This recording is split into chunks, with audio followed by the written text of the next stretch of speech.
ಮೈಸೂರಿನ ಒಬ್ಬ ಸಾಧಾರಣ ಹುಡುಗನಾಗಿದ್ದ HR ರಂಗನಾಥ್ ಪಬ್ಲಿಕ್ ಟಿವಿ ಅನ್ನೋ ದೈತ್ಯ ಸಂಸ್ಥೆ ಕಟ್ಟಿ 400ಕ್ಕಿಂತ ಹೆಚ್ಚು ಜನರಿಗೆ ಕೆಲಸ ಕೊಟ್ಟಿದ್ದಾರೆ.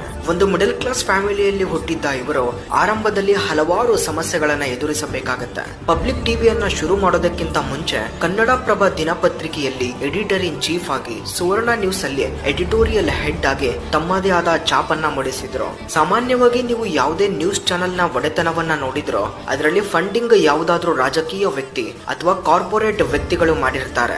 ಅದೇ ಪಬ್ಲಿಕ್ ಟಿವಿಯನ್ನ ಶುರು ಮಾಡುವಾಗ ತಮ್ಮ ಹತ್ರ ಇದ್ದಂತಹ ಸೇವಿಂಗ್ಸ್ ನ ಜೊತೆಗೆ ಸಾಲ ಕಿತ್ತು ಸ್ಟಾರ್ಟ್ ಮಾಡಿದ್ದ ರಂಗಣ್ಣ ತಾವು ಹೊಂದಿರುವ ಎಲ್ಲ ಆಸ್ತಿಯನ್ನ ಜನಗಳ ಮುಂದೆ ಬಿಚ್ಚಿಟ್ಟಿದ್ರು. ಇವತ್ತು ಪಬ್ಲಿಕ್ ಟಿವಿಯನ್ನ Right Man Media Private Limited ನಡೆಸಿಕೊಂಡು ಹೋಗ್ತಾ ಇದೆ. ಇದರಲ್ಲಿ 55% ಮೆಜಾರಿಟಿ ಸ್ಟೇಕ್ ರಂಗನಾಥ್ ಸರ್ ಹತ್ರನೇ ಇದೆ. ಇವತ್ತು ಈ ಕಂಪನಿ ವರ್ಷಕ್ಕೆ 100 ಕೋಟಿ ಟರ್ನ್ ಓವರ್ ಮಾಡುತ್ತೆ. ರಂಗನಾಥ್ ಸರ್ ಅದೆಷ್ಟೋ ಕುಟುಂಬಗಳಿಗೆ ದಾರಿ ದೀಪವಾಗಿ ಕರ್ನಾಟಕದ ಜನತೆಗೆ ಖಾರ ಮಸಾಲೆ ಹಾಕದೆ ಇರುವ ಸುದ್ದಿಯನ್ನ